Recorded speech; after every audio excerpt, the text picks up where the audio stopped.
The Story of Job, a tale of faith and endurance.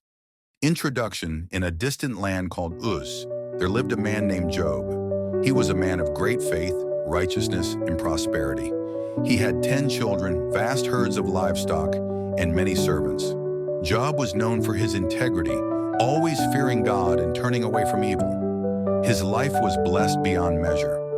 Satan's challenge. One day in the courts of heaven, Satan approached God. The Lord praised Job's faithfulness, but Satan argued, "Job is only faithful because you have blessed him. Take away his wealth, and he will curse you." God allowed Satan to test Job, but with one condition: he could not harm Job himself. Job's suffering begins. Tragedy struck swiftly, in a single day. Raiders stole his oxen and donkeys. Fire from heaven consumed his sheep. Enemy forces took his camels. A great wind collapsed a house, killing all his children. Job was devastated. He tore his robe, shaved his head, and fell to the ground in worship, saying, "The Lord gave, and the Lord has taken away. Blessed be the name of the Lord." Job 1:21. The next test, Job's health. Satan was not satisfied. He returned to God and said, "A man will do anything to save his life. Let me strike his body and he will curse you." God allowed Satan to afflict Job with painful sores from head to toe. Job sat in ashes, scraping his skin with a broken piece of pottery. Even his wife said, "Curse God and die." But Job remained steadfast. Shall we accept good from God and not trouble? Job 2:10. Job's friends and their accusations.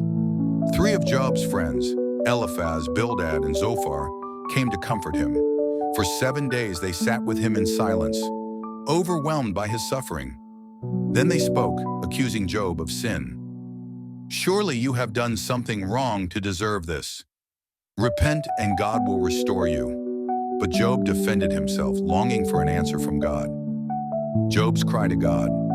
Job poured out his heart, questioning why the righteous suffer.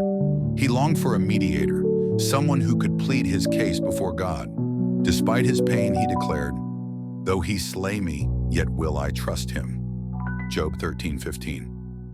God's response. Finally, God spoke from a whirlwind, challenging Job with questions beyond human understanding. "Where were you when I laid the earth's foundation? Can you command the morning?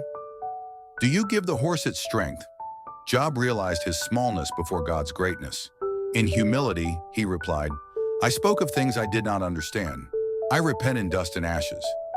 Job 42:3-6. Restoration and blessings.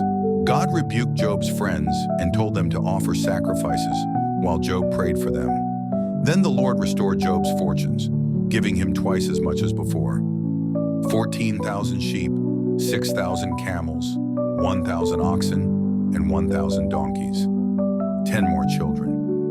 A long life full of joy and peace.